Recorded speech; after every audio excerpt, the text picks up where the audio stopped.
Bonsoir à tous. Donc effectivement, je vais vous parler de platform engineering. Et en fait, ça fait un petit moment qu'on entend parler de ce sujet, un petit peu de partout et de plus en plus. Et quand j'ai voulu m'intéresser au sujet, j'ai voulu essayer de repartir de la littérature, finalement d'où ça venait, à quoi ça servait exactement, etc. Avant de trop regarder finalement ce qui se disait partout. Et donc assez facilement, on peut tomber, au départ sur cette définition en fait d'Humanitech, qui est une des entreprises qui a vraiment permis, de faire apparaître cette notion de platform engineering et qui participe aujourd'hui énormément.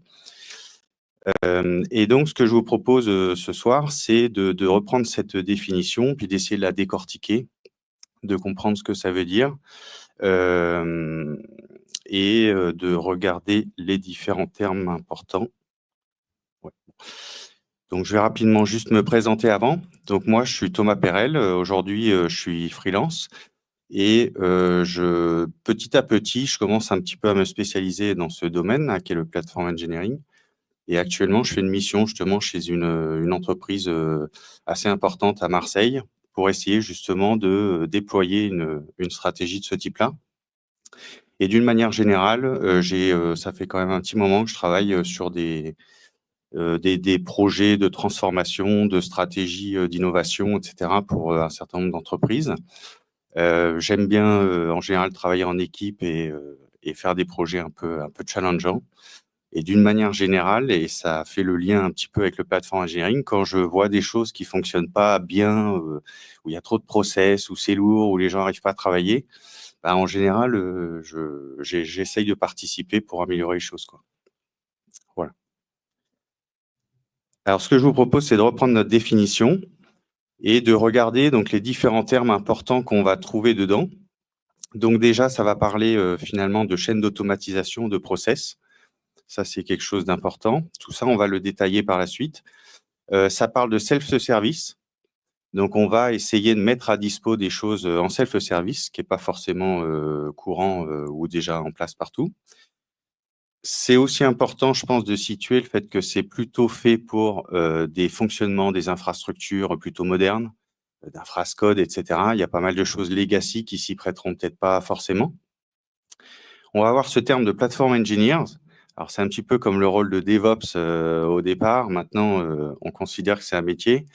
Bon, bah, là, c'est un petit peu pareil. Donc il y a un nouveau rôle qui apparaît. On va regarder un petit peu, ce que ça veut dire et ce qu'ils sont censés faire. Il y a la notion de produit qui est très importante. On va essayer de gérer des choses comme un produit, comme une entreprise le ferait, qui voudrait vendre un produit à l'extérieur. Et on va parler d'Internal Developer Platform. Ça, on commence à avoir beaucoup de choses sur internet, beaucoup de produits qui s'identifient comme des IDP. Et donc, on va regarder, ce qui est censé être une Internal Developer Platform, ce qui la compose, et cetera. Alors, avant toute chose, ce qui est important de comprendre, c'est que le platform engineering, au même titre que d'autres mouvances qu'on va regarder aussi, en fait, c'est pas là pour répondre à un problème technique, c'est pour répondre à des problèmes d'organisation. C'est évident que si on est, 2-3 personnes à travailler dans son garage, ensemble tout le temps, bah, en gros, on va pas forcément avoir de problème à collaborer, à mettre en place des pratiques communes, et cetera. Et donc, dans ce cas-là, quand on n'a pas de problème, le mieux, c'est de pas en faire. C'est comme toujours, le plus simple reste toujours le mieux et donc ça sert à rien de s'embêter avec du platform engineering si on est, juste une petite équipe comme ça à collaborer, ça a pas forcément de sens. Par contre, quand on travaille dans des entreprises plus conséquentes, souvent on voit que les choses se compliquent un petit peu. Il y a beaucoup plus d'équipes à fédérer. Il faut arriver à faire en sorte donc qu'il y a un certain nombre de règles quand même de fonctionnement dans l'entreprise et que tout le monde les applique. Il va falloir qu'on arrive à gérer la dette technique et à faire en sorte que, voilà, qu'elle soit managée et donc qu'elle vienne pas, augmenter en exponentielle. Il faut faire attention de ne pas ralentir l'innovation, donc que toujours les équipes arrivent à travailler de manière fluide, et à passer leur temps à innover et pas à jouer des process qui apportent pas énormément de valeur, quoi. D'une manière générale, quand on a énormément d'équipes, on voit qu'il y a souvent des problèmes de périmètre d'équipe, de responsabilité, de qui est censé faire quoi.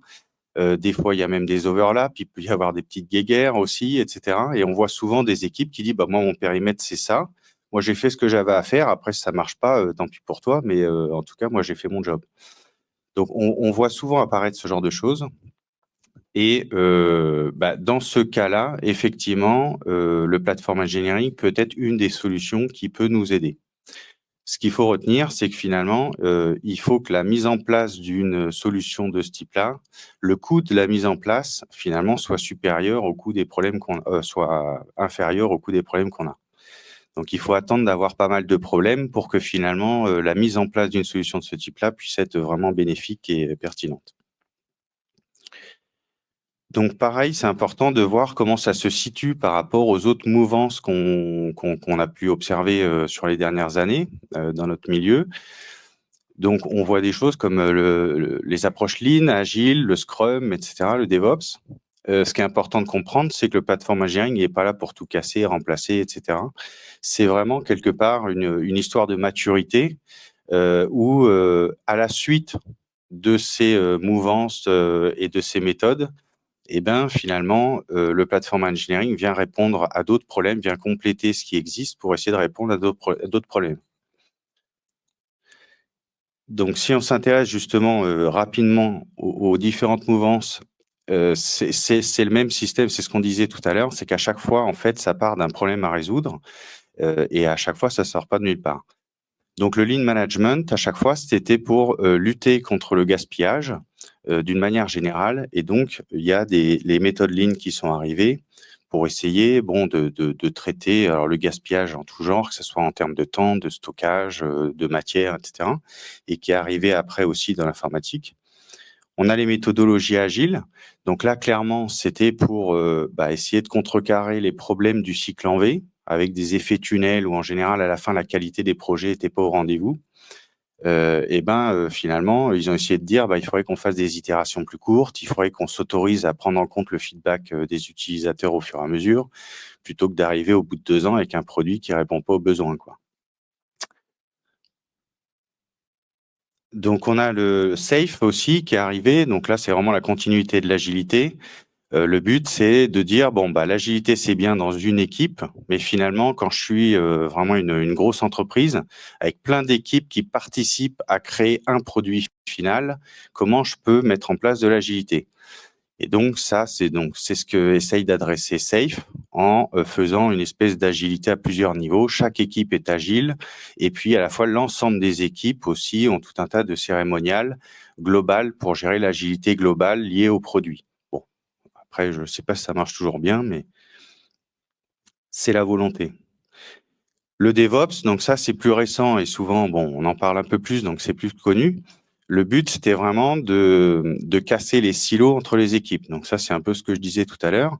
Quand on arrive avec, des équipes de développement d'un côté et des équipes d'ops de l'autre, et que l'objectif qu'on donne aux équipes de développement, c'est: «Tu dois livrer vendredi», bon, bah, évidemment, les gens, ils livrent, ils partent en week-end et puis c'est fini, quoi.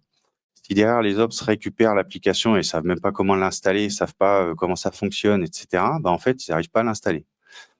Donc la mouvance DevOps, le but, c'était vraiment ça, d'arriver à redonner un objectif commun à l'ensemble des équipes qui contribuent finalement à un même objectif, voilà. En général, même plus largement, quand on est dans la même entreprise, il faudrait que tout le monde finalement s'entraide pour aboutir aux objectifs d'entreprise et pas finalement qu'on se tire dans les pattes à rester chacun sur son périmètre, sans s'occuper de ce que font les autres.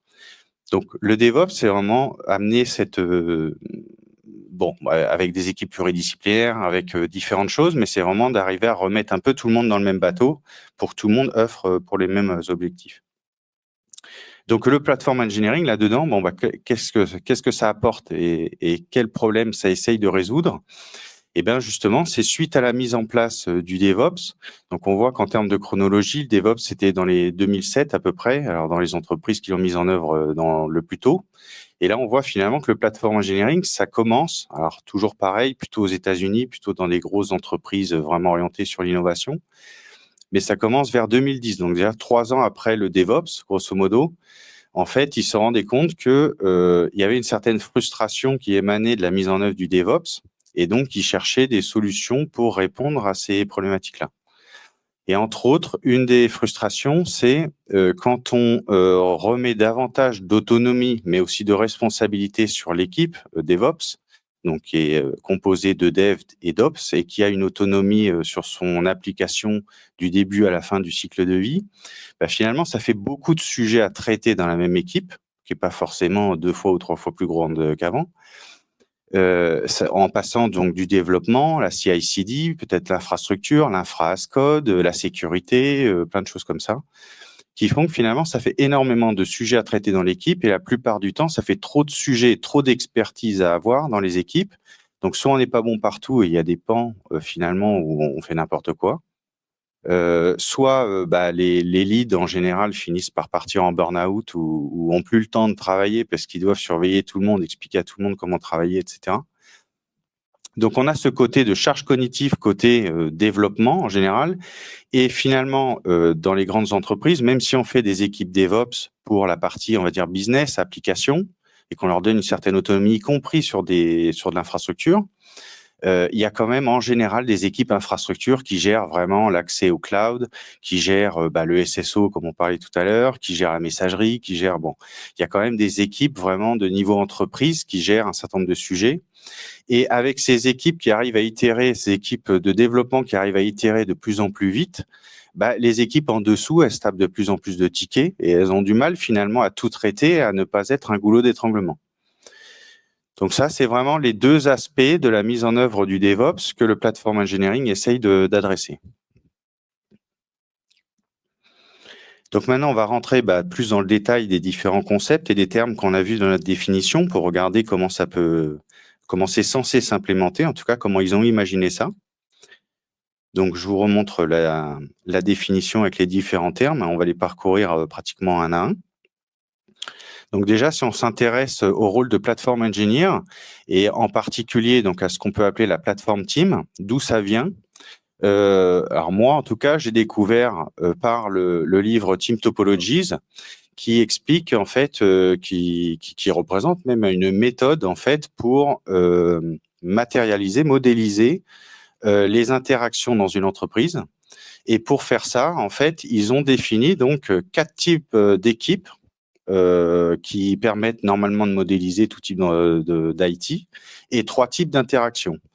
Dans ces 4 types d'équipes fondamentales qu'ils ont identifiées, on retrouve une plateforme team. Donc, dans leur modèle, déjà, ils ont essayé de décrire ce que pouvait être une plateforme team. Et ce qui est important de voir, en fait, c'est que ce bouquin, vraiment, un des fondements, c'est la loi de Conway, donc qui explique finalement que si j'organise mes équipes d'une certaine manière pour faire un produit, à la fin, le produit ou les livrables sont vraiment le reflet de l'organisation de mes équipes. Et donc, la loi inverse de Conway, c'est si tu veux un produit qui ressemble à ça, alors organise tes équipes plutôt comme ça, donc qui ressemblent, pour essayer d'avoir ce que tu veux. C'est assez simple à montrer, en fait. Si je répartis le design sur plusieurs équipes où chacun doit faire un microservice, à la fin, j'aurai un livrable par microservice, c'est évident.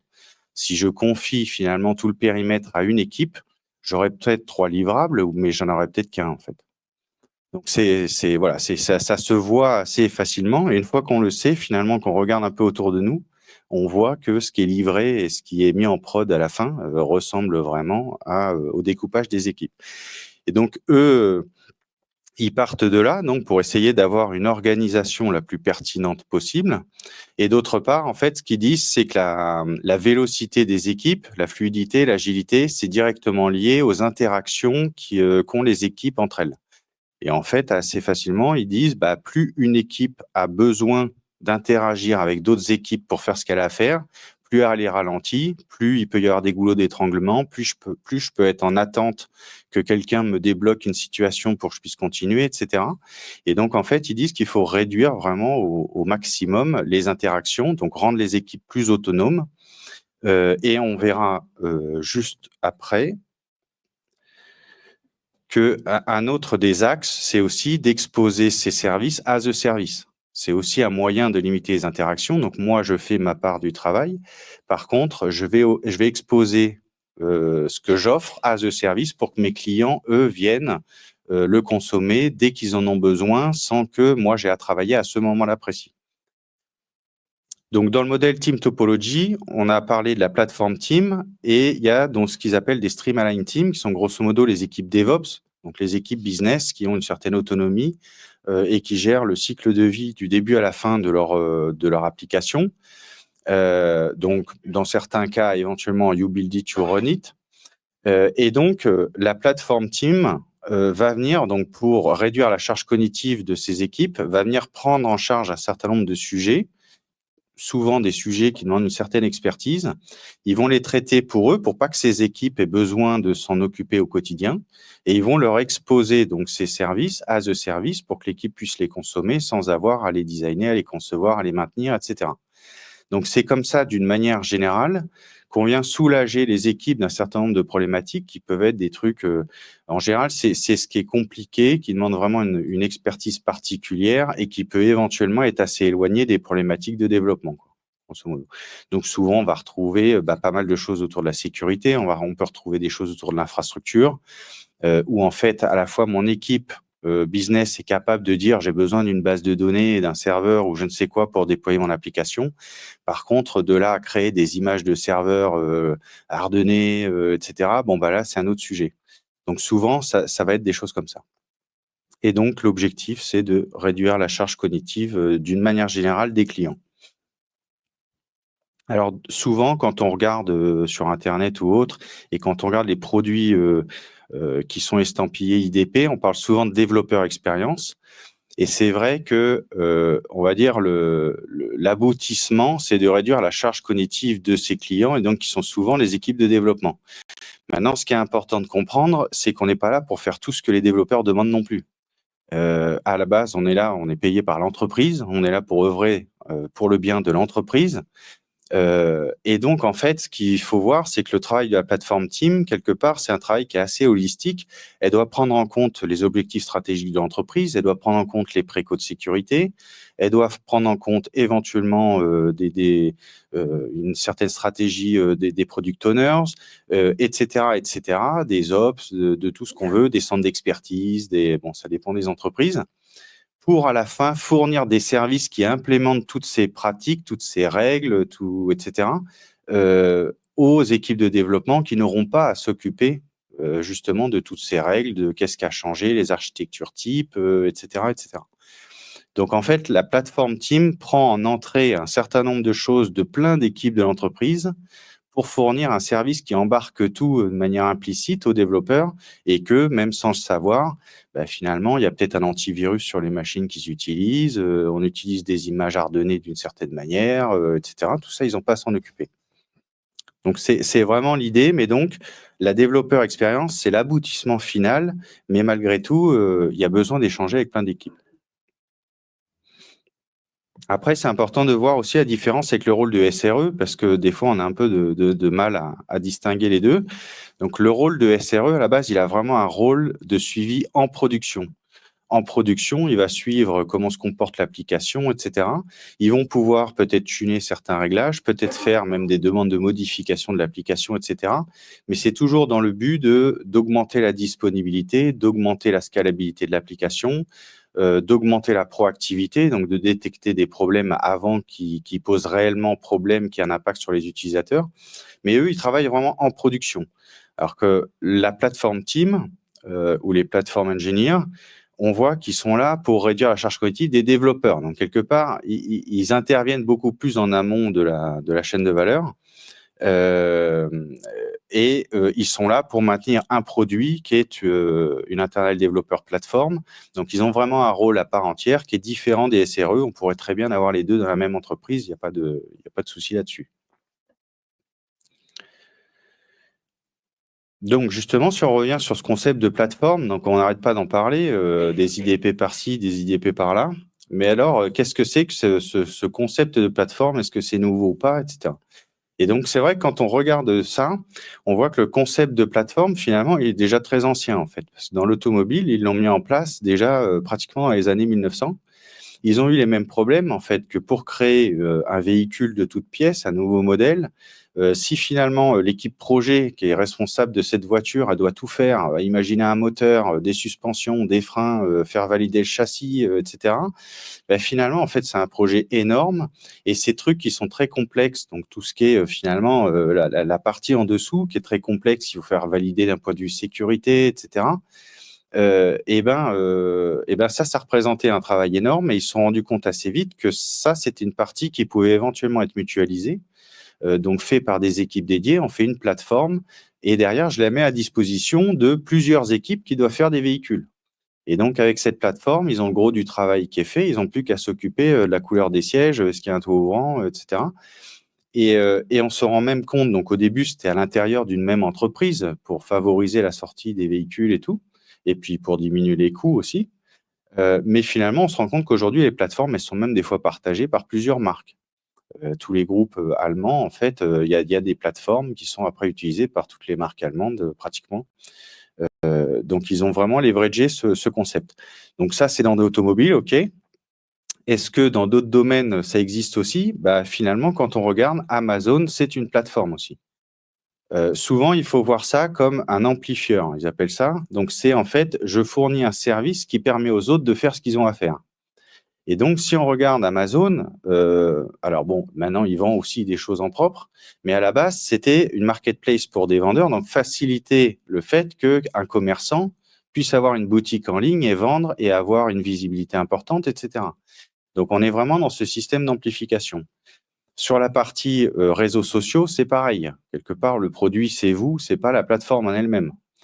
Pour Netflix, par exemple, pour tout ce qui est vidéo, bah, c'est pareil, en fait. Netflix fait aussi de la vidéo, mais ils permettent, d'accéder plus facilement à du contenu qui est fait par d'autres qu'eux, quoi.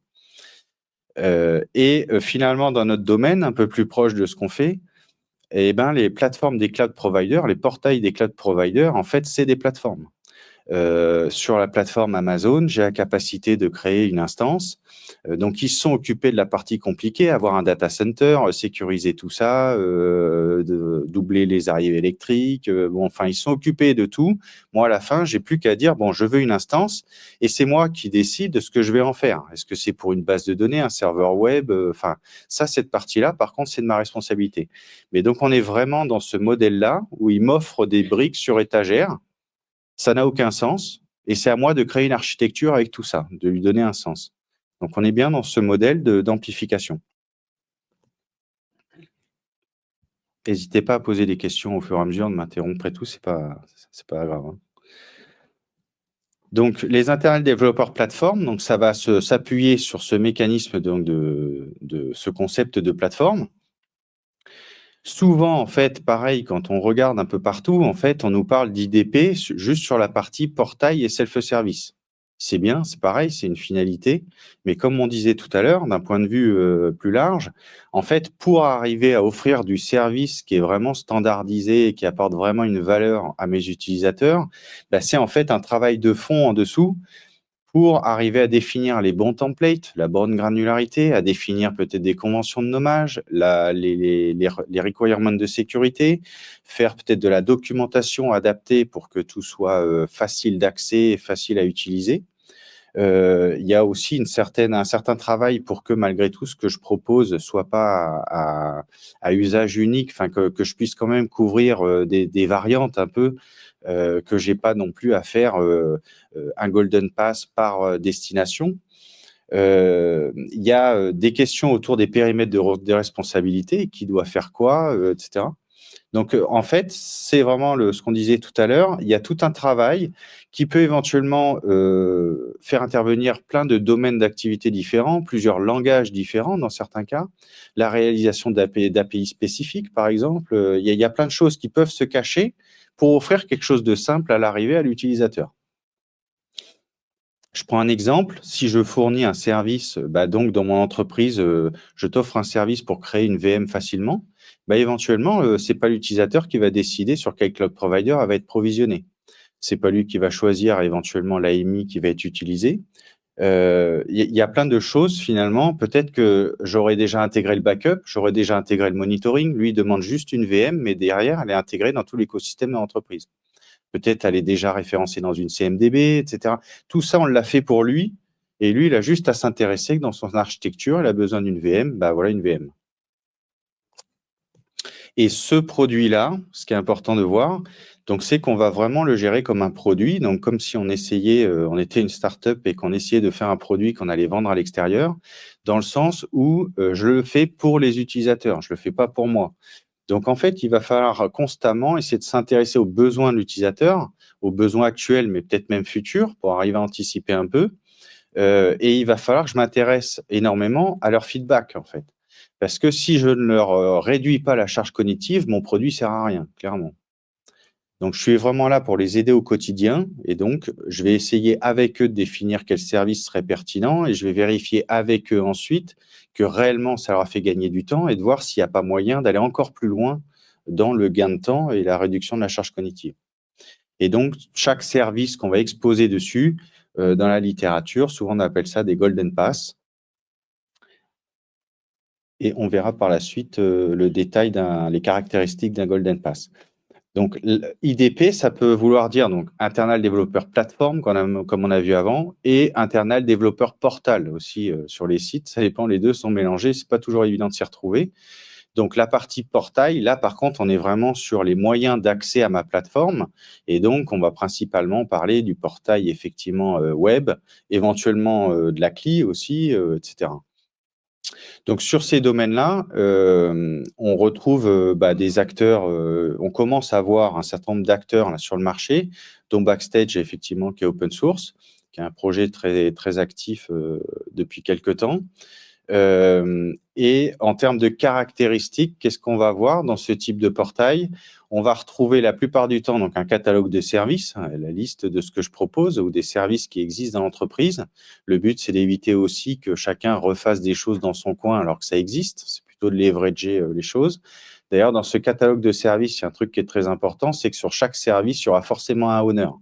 J'aurai tout le temps la possibilité donc de découvrir les services et de contacter le owner, voire de proposer une contribution pour faire de l'inner sourcing, mais pour aller dans le sens du partage et justement d'arriver à faire des assets standards dans l'entreprise. On va avoir souvent une partie dashboard. Ouais, je me dépêche. On va avoir une partie dashboard où on voit un certain nombre d'informations utiles au quotidien. On va avoir bon, des scorecards, ça on verra par la suite. On va avoir donc ce côté self-service. Je peux déclencher un provisionnement pour mon besoin. Je peux consommer. Souvent, il y a une gestion d'airbag. Et puis, j'ai la documentation associée pour que tout soit au même endroit et facile d'accès. Donc, Backstage, rapidement, pour ceux qui n'ont jamais vu à quoi ça ressemblait, par défaut, ça ressemble à ça. C'est un framework pour développer son propre portail. Donc, en fait, c'est pas un truc clé en main. En fait, c'est vraiment pour construire sa propre application. Au lieu de partir de zéro, on part de Backstage, quoi. Donc, on commence à entendre parler aussi d'orchestrateur. Ce qu'il y a, c'est que Backstage, c'est par exemple, c'est très orienté software librairie à la base, partage de librairies, d'API, etc. C'est un peu moins orienté infrastructure. Et donc, souvent, en fait, pour que mes développeurs dans leur projet puissent me dire de quelles ressources d'infrastructure ils ont besoin, et souvent, là, il manque un truc, on a besoin d'un métalangage, en fait, qui leur permet facilement de me passer commande sans connaître le détail. Et puis, moi, derrière, avec ce qu'ils ont demandé, je vais m'occuper de l'implémentation. Donc, c'est un peu l'équivalent de Crossplane pour ceux qui connaissent avec les compositions. On peut facilement dire je veux ça, et derrière, finalement, l'implémentation de la composition, c'est les ops qui s'en chargent, par exemple. Donc, c'est vraiment le même système. Et donc, ça, bon, il y a Humanitech qui propose une solution open source, d'ailleurs. Score, oui, Score, je crois. Donc, rapidement, au même titre que ce qu'on voit sur la CNCF, on commence à avoir un landscape aussi avec tous les outils qui tournent autour du platform engineering. Donc, ça, je vous laisserai regarder. Les principes du Golden Pass, peut-être on ne va pas tout détailler, mais en tout cas, c'est important de voir que côté CNCF, ils font aussi l'effort d'essayer de décrire quelles peuvent être les caractéristiques intrinsèques d'un Golden Pass. Donc là, je vous les remets ici. En gros, il faut que ça soit un accès facilité, relativement agile pour traiter plusieurs use cases quand même, accessible tout le temps, self-service, etc. Et ce qui est très important, c'est idéalement, il faudrait que ces Golden Pass que je propose soient optionnels. Parce qu'en fait, il n'y a rien de mieux pour mesurer l'adoption que les gens viennent d'eux-mêmes parce que ça les aide et pas parce que le manager les a obligés. Donc en fait, si réellement c'est optionnel et que les gens consomment mon service et reviennent, bah là, je sais que quelque part, c'est que j'aurais facilité la tâche et c'est un bon indicateur. En termes de conception, il y a des choses qui alors c'est pas vraiment évident, mais en tout cas, faut éviter, certains modèles qui font que, finalement toute la responsabilité des projets et de l'évolution de tout ça va revenir, sur la plateforme Team. Faut essayer, que moi je m'occupe de ce qui est complexe, je le propose de manière, claire et simpliste sur un portail pour que ça soit l'utilisateur aussi qui travaille pour assembler tout ça, qu'il ait l'autonomie pour faire l'assemblage, imaginer les architectures qu'il a envie et cetera, sans que moi, j'ai eu besoin de les prévoir en amont et que tout se passe par de la config. Ça, c'est vraiment important parce qu'à l'échelle, sinon, en fait, le modèle, il tient pas. Bon, ça, c'était juste pour, préciser que du coup, on peut être amené à utiliser, plein d'API justement pour faire les intégrations dont on parlait tout à l'heure, voire même on peut être amené à développer ses propres API pour, venir faire un peu la glue entre différentes choses et donc sur ce sujet-là aussi, c'est important d'essayer de mettre en place un certain nombre de règles pour que tout le monde utilise un petit peu les mêmes technos, la même manière de faire, qu'on se retrouve pas avec 50 000 trucs différents, quoi. Donc ça, c'est, landscape, ah oui, c'est là le landscape et juste alors quelques messages importants, pour, pour que vous repartiez avec. D'une manière générale, ce qui est important de voir, c'est que donc ça répond à des problèmes d'organisation et s'organiser, ça coûte toujours de l'argent et du temps. Donc en fait, il ne faut le faire effectivement, d'une part que quand on a les moyens de le faire, qu'on est capable d'aller au bout, et quand on a réellement un intérêt à le faire. C'est vraiment, la base, quoi. Ce qui est important aussi, c'est que faire du platform engineering, ça touche donc pas mal de choses autour de l'organisation, comme le DevOps, l'agilité d'ailleurs. Et donc, en fait, il faut se lancer là-dedans qu'avec un sponsorship assez important entreprise, parce qu'il va falloir certainement lutter contre des gens un peu réticents. Ça va bousculer un peu les habitudes. Et donc, il faut que quelqu'un soit capable vraiment de promouvoir la démarche. Sinon, c'est pareil, ça peut assez vite s'arrêter. Ce qui est important de voir aussi, c'est que comme l'agilité ou d'autres, si on interprète tout comme on a envie et qu'à la fin on fait n'importe quoi, ça peut être pire qu'avant. Donc on avait un problème à régler, on peut l'empirer plutôt que de le régler. Autre chose qui est pas forcément évident là, c'est qu'en fait, mettre en place tout ça, promouvoir les services, expliquer aux gens la démarche, pourquoi on le fait et tout, il y a vraiment une notion de change management qui est important et ça veut dire que même dans la plateforme Team, finalement, il faut des gens qui ont passé beaucoup de temps à faire de la doc, à onboarder les gens, à faire le support après, enfin le service après-vente, à s'assurer que les gens n'aient pas une mauvaise expérience dès le premier coup et que du coup, ils osent jamais revenir. Ça, c'est des trucs finalement qui coûtent très cher et on les anticipe souvent pas assez, avant. Voilà. Et dans certains cas, dans la littérature, donc à voir, c'est un peu variable, mais en gros, il faudrait presque se fixer un délai. Si en gros, j'investis autant pour créer tout ça et qu'au bout d'un certain temps, donc 12 mois ou autre, j'ai 0 retour positif, quelque part, il faut se poser la question de savoir s'il faut continuer ou pas, quoi. On est là, pour régler des problèmes. Si on règle rien, ça fait un investissement qui est perdu, quoi. Voilà et donc je vous ai mis un certain nombre de références.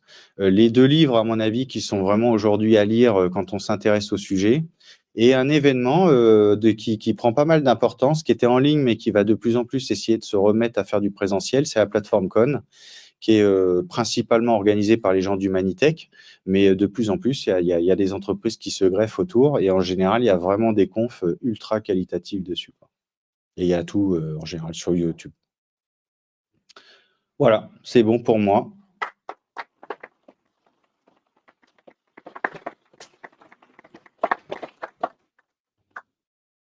Je sais pas s'il y a des questions?